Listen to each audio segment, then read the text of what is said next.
All right, let's do our invocation, our aspirations in the Shantideva. May all beings always have happiness and its causes. May all beings always be free of pain and its causes. May all beings always be pain-free and live happily.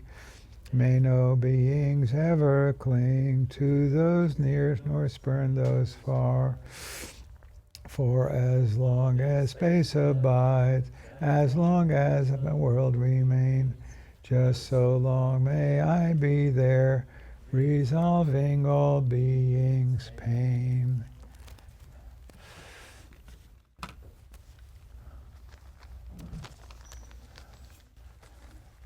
So good morning.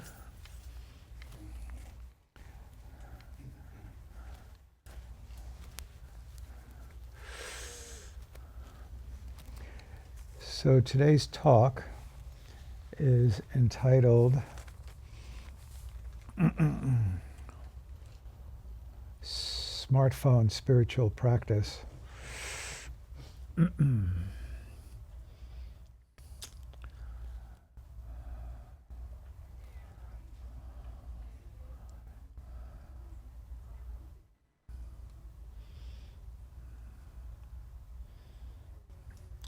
We were recently in China, and our teacher, Adzom Pela Rinpoche, was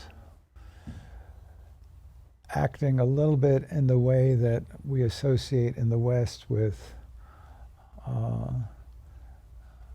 Zen masters. So at a certain point, he was saying, bondage is freedom and freedom is bondage.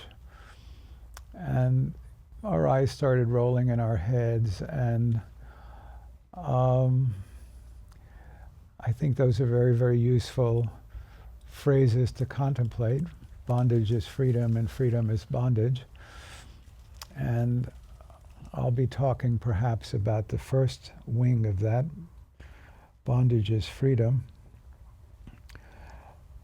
And the talk that I will have three main parts. The first is about subjectivity. The second is about stance or view. And the third is about taking in and sending out, or Donglen.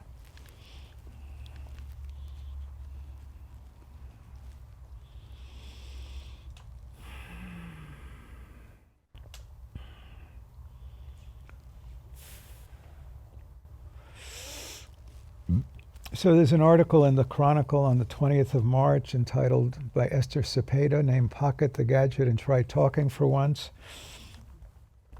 And she quotes Meg Wheatley, a book called So Far From Home, Lost and Found in Our Brave New World from 2012.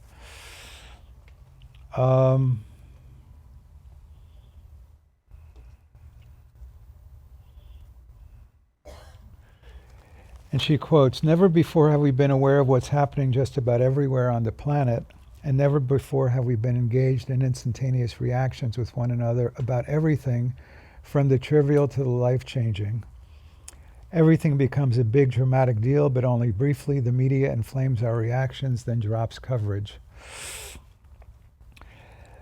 Then she quotes Julio Ricardo Varela, co-host of In the Thick podcast. "It's become something where I'm constantly picking up my phone. It's just kind of ridiculous to me how much I was doing it." So we all, I think, can relate to that. There may be some rare individual in the audience who isn't bound to their smartphone, but I have a friend who doesn't have one. But that's out of maybe 1,000 people I know closely or well. Most of us are bound to these things. And on subjectivity, You know, we read an article like this, and she's talking about giving up cell phones and movements to ban them or minimize smartphone usage. And so that's a doing, that's a kind of activity. And those of you who've been listening to me recently know that I talk about sort of doing and feeling, or feeling and doing. And most of us are pretty good about thinking about doing and making plans about our doing and our actions. But doing is all kind of objective speak. And ultimately, Buddhist practice is really oriented towards subjectivity. And the more we teach and the older we get, I'll speak for myself, but I think Anne is in agreement, the more we see how immersed we all are in this culture in a kind of objective lens. We talk about ourselves objectively, we think about ourselves objectively,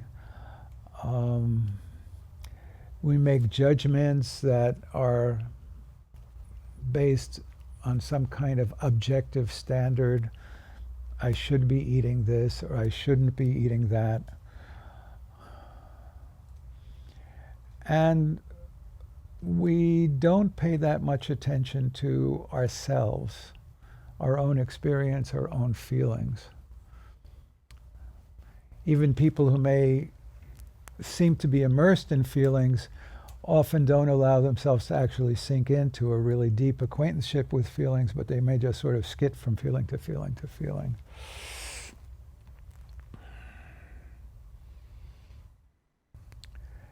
A lot of people are very, very curious about how does one take Buddhist meditation into daily life. Cell phone's going to be a wonderful source of practice for us, a bondage that can be a freedom. I suspect that most of us have some habit of, you know, for me it's, I'm standing at the deli line in Whole Foods and it's boring standing in front of a case of cheese and cold cuts. Take out the phone and check my email. Don't even think about it. Fill up the space. So if we were just in objective land and we read an article like this and it says, you know, let's minimize our addiction to cell phone usage and smartphone usage, we might just decide I'm not going to look at my phone. And so I'd make a decision, I don't look. But we're really missing a wonderful opportunity. And it's an opportunity for practice in daily life, actual deep practice in daily life. And that practice involves sensing what is it like when I want to reach for my phone. What does that feel like? Can we actually get in touch with the impulse to go for the phone? What does it feel like in my chest, in my arms, in my legs? Now, granted that when I talk like that to a lot of people, they just will zone out. They have no idea. What the heck are you talking about? I don't feel anything. I just want to go for my phone. Well, that's an issue, and that's an issue that we work with slowly, and in a way the practice we do here on Sunday morning of observing our breathing can be of assistance in becoming more and more aware of what's going on not only with our breathing but in our body and our minds. If we become attentive to any type of experience, we become attentive to pretty much all experience. So what we'll be doing between 11 and 12 is exceedingly helpful for the process of becoming sensitive to what does it feel like when we want to answer our smartphone, or when we have an impulse to check our messages. to check Facebook, to check whatever it is, Huffington Post, whatever it is we're addicted to, Fox News. And so you realize you're almost going for the phone. Can you look at what does it feel like in body and mind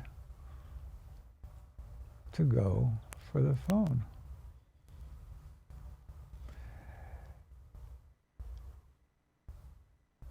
I have a couple of acronyms for mindfulness practice. I think I'm up to, at this point, wiser fact. I keep forgetting. But what is wiser? Wiser is, first of all, W is wonder. And so just to wonder, like, what am I feeling as I want to go for this phone? And you might notice, if you are going to slow yourself down, that you don't want to. We kind of like to be unaware and kind of asleep. We don't exactly want to wake up. So even taking on the practice of just, I'm going to observe what it's like going from my phone, you might feel some resistance. 1965 would be, what, about 50 years ago? 52 years ago?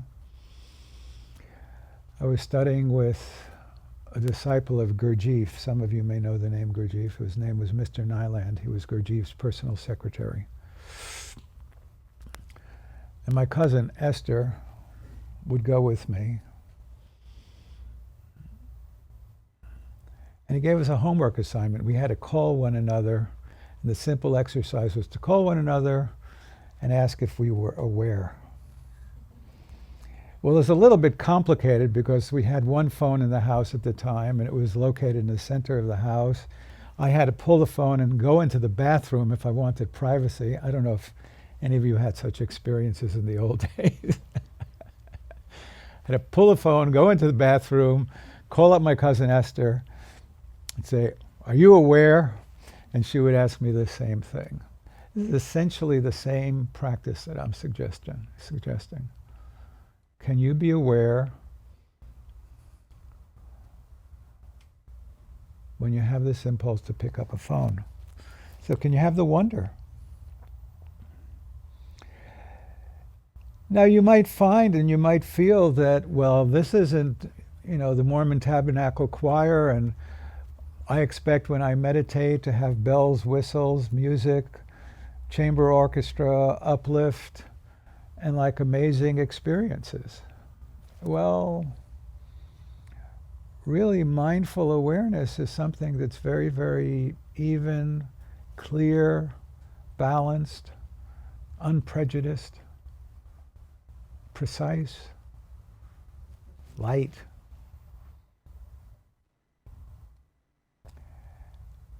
And so next to Coney Island and Times Square, it might feel a little bit low level. We're all a little bit addicted to manic states. It's kind of our culture. Zippity-doo-dah. And if it's just like observe what it feels like to go for your cell phone, how does that compare to looking at some wild and woolly Facebook tweet that's like the most amazingly beautiful picture you ever saw in your whole life, or somebody's got an image of some 3-year-old playing the violin like Beethoven? I mean, that's charges us up. But like, I'm feeling this kind of tug in my arm to go for my cell phone. It's a pretty low-level experience.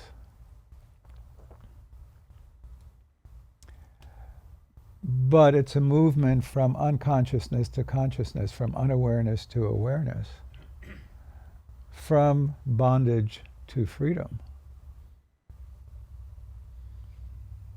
So wiser, fact, Y, W is wonder, I is immediacy. Can we really be in the immediacy of our experience? That would include, we might have thoughts, we might have a voice saying, I want to get my damn phone, screw Harvey. Screw those suggestions for mindfulness practice. I'm really interested in this phone. Great. Can you give yourself a moment just to sort of even notice that? How great that is.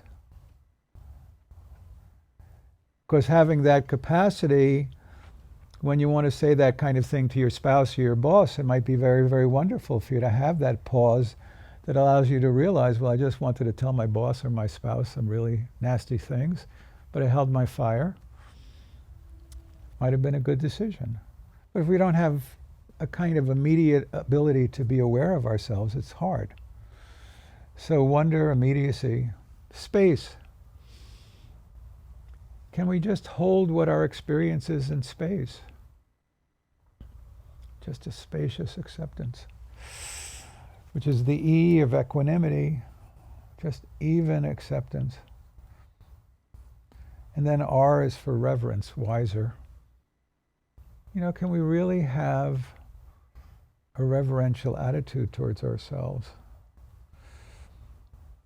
We're moving into a number of years when we will be doing some teachings on what's called Buddha nature and Buddhist tradition. The idea is that we're all innately and naturally Buddhas already. Obviously we don't feel that or experience that. Come on in, come on in, come on in, come in. Are we absent a greeter today? Anybody supposed to be a greeter? You are? Just make sure people can come in. Robert's doing it.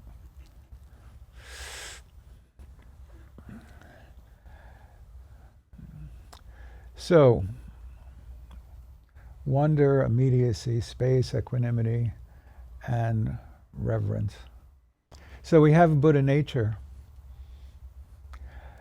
You know, really, probably one of the deepest issues we all struggle with in spiritual life and just being humans in the modern West is self-hatred and self-denigration.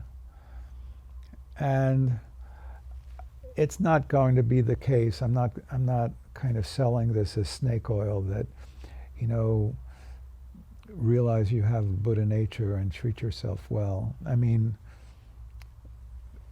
it's a nice kind of consideration. It's a valuable contemplation. And slowly we may want to marinate with that kind of perspective that, you know, we have a truly amazing inner quality that is not accessed yet, but we and all other beings have this divine capacity,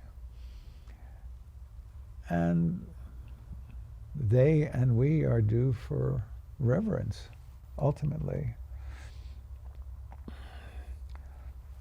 The Abrahamic traditions, we are all children of God. In the Buddhist tradition, we all have Buddha nature.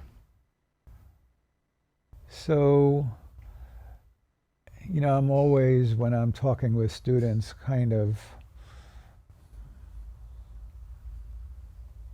setting off an alarm when people diss themselves kind of automatically. Whether it's, I know I'm stupid, or I know I'm inferior, I know I'm terrible at this, or I know I'm a jerk, or this is a terrible question.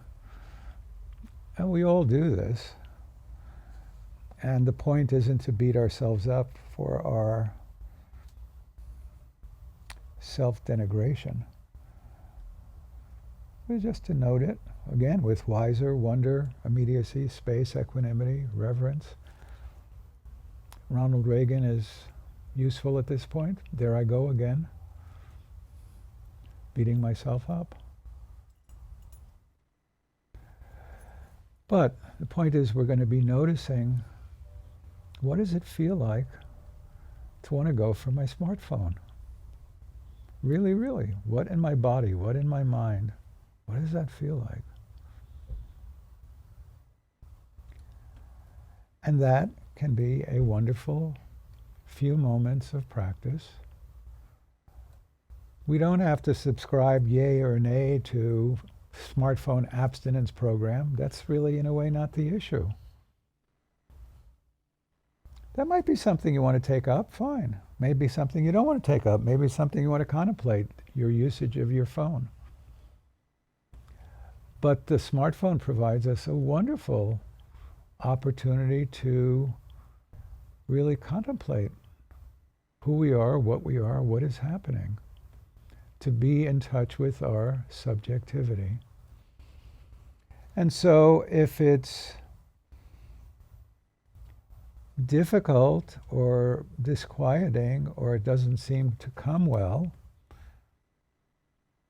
so just to backtrack for 1 second, so that wiser is our stance, it's our view, it's how we orient ourselves to our practice.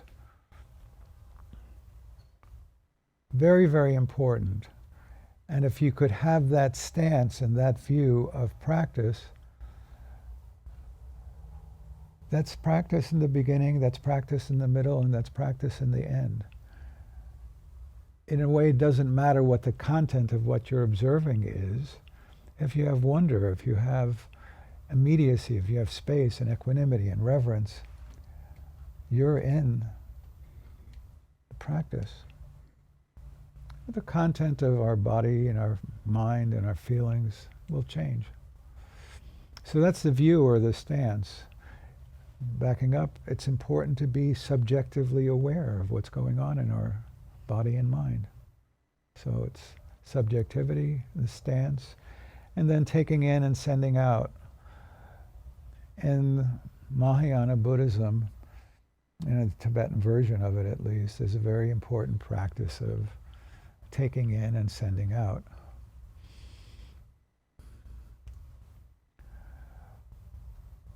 So let's say it was difficult to do this practice.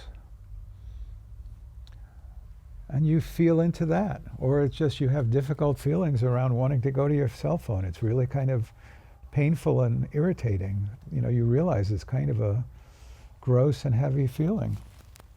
Great.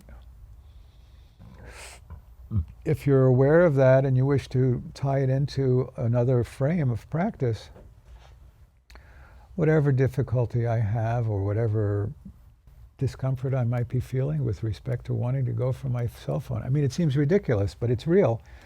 Whatever discomfort I have in really feeling this urge to go for my cell phone, may I take on the discomfort of all sentient beings. May I take on the discomfort of all sentient beings. And we do that by inhaling a dark, smoky quality from all sentient beings. And we bring it into ourselves and into our heart, and in our heart we have a spaciousness that allows everything to dissolve. We allow all that discomfort to dissolve. Not we're holding on to other people's discomfort and becoming miserable ourselves. We dissolve it into the space of our deepest heart. So this feels uncomfortable to me. May I take on the discomfort of all sentient beings. You can do that, if you like, just by doing a few breaths. If you notice as you're mindful of this urge to pull your smartphone, that you end up feeling kind of spacious and open and relaxed, you can have the aspiration, may others all feel this openness and spaciousness and relaxedness. And so we breathe out light and love and wonderful qualities. We breathe out love and kindness. And so if we're feeling good, we can just breathe out a few times light and love to others. Or if we like, we take in the discomfort of others and we breathe out love and kindness. We take in the discomfort, kind of a smoky, dark presence, dissolve it into the deepest spaciousness of our heart, and breathe out love and kindness to others. So, we're just starting with a $250 device. We want to look at might be more for all I know. We feel the urge to look at it, Lord knows where. We notice that as an opportunity to become mindful of ourselves. We feel what it feels like to want to go for that smartphone, and we're with ourselves. We give that some time. At the end of that, if we wish, if it's been discomfortable or uncomfortable, we can do a practice of taking on the uncomfortability of other beings. We still want to breathe out some light and comfort to others and ourselves. Or if it's been really a very sweet experience, we can still take on the discomfort of others and we breathe out light and comfort to others. I guess there would be a moment for one or two questions, maybe if somebody had one or two questions. Does anybody have a question about all of this? Smartphone practice?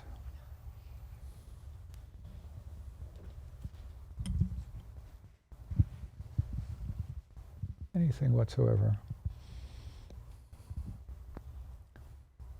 Or a reflection or an observation. Doesn't have to be a question.